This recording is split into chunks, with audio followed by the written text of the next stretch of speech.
What on it be, Ryan the Great, and today we are reacting to the Steve Nash firing and Udoka hiring by the Brooklyn Nets. Today has been a crazy day. The NFL trade deadline, the Steve Nash drama, I guess you could say, the Brooklyn Nets. We're going to be talking about that, but before we talk about that, guys, make sure you subscribe with your post notifications on. Go subscribe to my brother Ryan the Great blogs. Also, make sure you follow me on Twitch at Ryan the Great Podcast.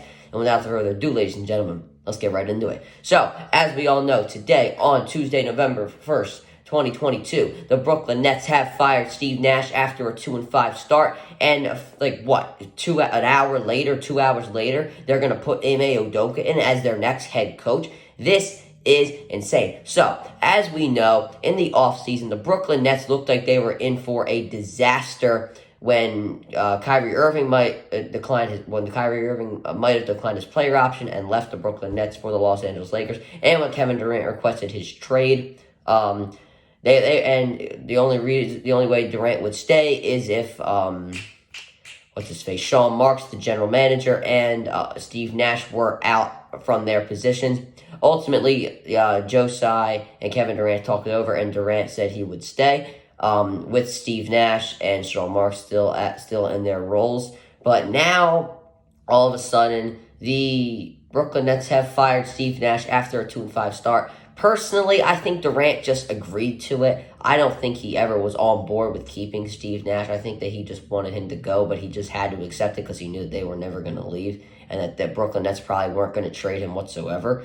But this is insane how just a few hours later they're saying that they're going to hire Ime Udoka. I feel like this is really hypocritical, though, by the Brooklyn Nets because they willingly let Ime Udoka leave for the Boston Celtics. But now all of a sudden, because he brought the Boston Celtics to a championship, they're all of a sudden that they want him. And why do the Boston Celtics are letting Ime Udoka go to another team? Unless it's in his contract saying that he could just completely quit and go to another team. I really don't understand that. The Celtics are just letting him leave for another job, per Adrian Wojnarowski. I really don't understand. This is a guy that took you to the finals last year. I don't know anything about this new coach. I don't even know his name for the Boston Celtics. So I don't understand really why they're letting him leave. But this is about the Brooklyn Nets. As we know, the Brooklyn Nets are probably one of the worst defensive teams in the NBA right now.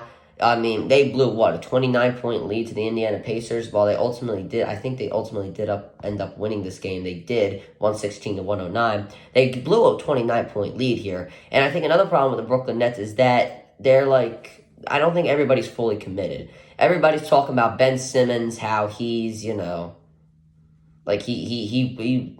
arguing with the referees and he's complaining that he's fouling out. That's great. He's complaining he's fouling out. I mean, if I were making $40 million, I would be complaining too. I would be, putting my heart out on the court too. This is what he has to show. I don't know why it's a surprise to everybody and why we're all being so congratulatory to Ben Simmons because of the fact that he is wanting to play. It makes absolutely no sense whatsoever. He's making a bag. You got to earn your bag. All right.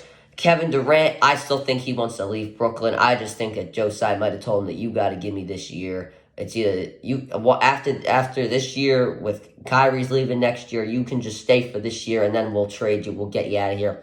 Irving, I just think he's there to get his money. He doesn't have any guaranteed money left, so he wants to get his salary. I don't think that he's really too interested in playing. And honestly, the team as a whole, I don't think they like Steve Nash at all. And they don't really have the power to say anything because who the hell is on the Brooklyn Nets? I mean, I know they have. I mean, there was one guy I didn't even know he was in the NBA. What's his face? Utah Wantabe. I don't know who he is. I don't know what he's about, but I know he's in the rotation. His college is G. Washington. I don't know who the hell he is. It's his fourth season in the NBA. He's played for Memphis for 2 years, Toronto for 2 years, and then he played for Brooklyn. Now he's playing for Brooklyn. I don't know who he is, what he's about, but I saw he was in the rotation. He made 1 3. I was like, that's a nice off-ball movement. But I was like, who the hell is this guy? Moving on. as presently constructed, it really doesn't look like the Brooklyn Nets are going anywhere this season. They don't have anybody on their front line. They have no big man. And really, it's all it is Durant and Irving. All it is isolation basketball. I don't see any plays set up for anybody else on the team to make them better. That's why I think that's really why the Bulls were so great, and it's like proven in the Last Dance documentary that Phil Jackson had to make guys better to win. If you just have isolation ball the whole time, you're not gonna win a championship. That's just the way it is. It also doesn't help that Seth Curry is injured. I don't even think is Joe Harris even playing. He is, but he's averaging 6 points a game. I mean, what's his 3-point percentage? I don't even know here. He's averaging 36% from three. So Joe Harris is not doing his job. But you got Patty Mills and Markieff Morris. While they are half-decent players, are out of their prime. Claxton, he's 6'11", but he's so skinny. So how is he going to help you get rebounds? Royce O'Neal, I think he's good, but he's not worth a first-round pick to be traded for. TJ Warren, I honestly wanted the Sixers to sign him, but, I mean, he's not doing anything. He's injured, so not much you can really do about that. Cam Thomas, the rookie from last year, he's averaging a point a game, so he's really not in the rotation. So the Brooklyn Nets, presently constructed, are going nowhere. I don't think that M.A. Udoka is going to really help them at all. But who knows? Maybe his play selection will help the Nets get better.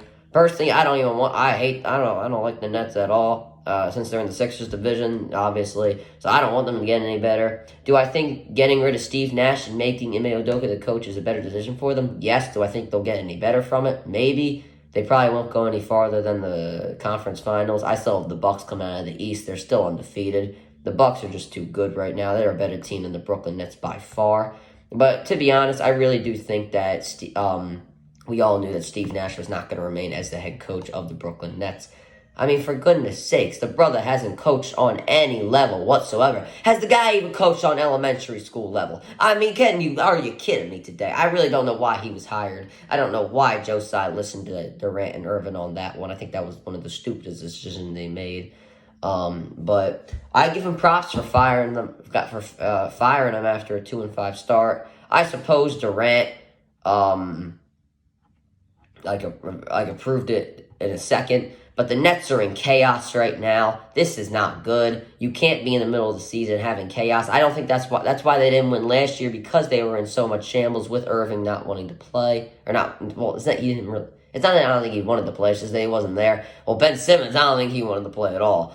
Durant, he was the only guy on the court. James Harden wanted to leave. Your roster is not good. Is not constructed that good. Not even now, the roster is not that good. Who do you have as your center? You let Andre Drummond walk in free agency, and you never thought to bring in a center. You bring back Nick Claxton, but geez Louise, the brother can't rebound. The brother's averaging 8.6 rebounds a game. That's 29th in the NBA right now. I think Luka Doncic is averaging more rebounds than Nick Claxton. I just thought of this on the spot. Luka Doncic is averaging 9.5 rebounds a game, and he's 6'7", and the guy averaging 6'11" is averaging less than that. I mean, you got to be kidding me. I literally just thought of that on the spot. I didn't plan that out. That's crazy though. I didn't know that. But yeah, there's not really much more advanced stats to say, but that's got to figure this out quick. Because Durant is still dominating. He's averaging 32 points a game. Irving's doing his thing. He's averaging 30 a game. But other than that, I really don't see any other talent on the Brooklyn Nets to help them get to the championship. Ben Simmons is literally a load of nothing. I mean, he's playing terrible. I really don't know why we're giving props to Ben Simmons for playing the game of basketball. Like, you have to play. You're making $40 million per year, all right? Like, can we pump the brakes here on Ben Simmons on the fact that he wants to play? I hate Ben Simmons, so maybe that's just why. But look at this, 6.2 points a game. Oh, he's even out for the Chicago game because he's got a knee injury. Well, there you go. 6.2 points a game, 6.5 rebounds per game, 7.3 assists, and a PER of 10.39. I thought he was an all-around player. It doesn't look like that in the stats book. And he's playing terrible on defense. I mean, he couldn't guard Giannis to save his damn life. Now he's injured again. What a surprise. I'm only laughing, man. Good. Why would you want Ben Simmons on your team? But we'll see what the Nets can do with Steve Nash out and Ime Udoka in. It was probably the right move, but I think it's still hypocritical by the Brooklyn Nets. They let him walk, and now all of a sudden they want him back because he brought the Celtics to a finals. They didn't think anything of him in the when he was there. Honestly, I didn't even know he existed when he was there. To be honest, I didn't even know when the Celtics hired him. I just didn't think much of it. But now he's a well-known coach, and he's gonna try and get Brooklyn there. We'll see. Alright guys, that's going to do it for this video. Make sure you subscribe with your post notifications on. Go subscribe to my brother Ryan the Great vlogs. Also make sure you follow me on Twitch at Ryan the Great Podcast. And as always, Ryan the Great out. Peace.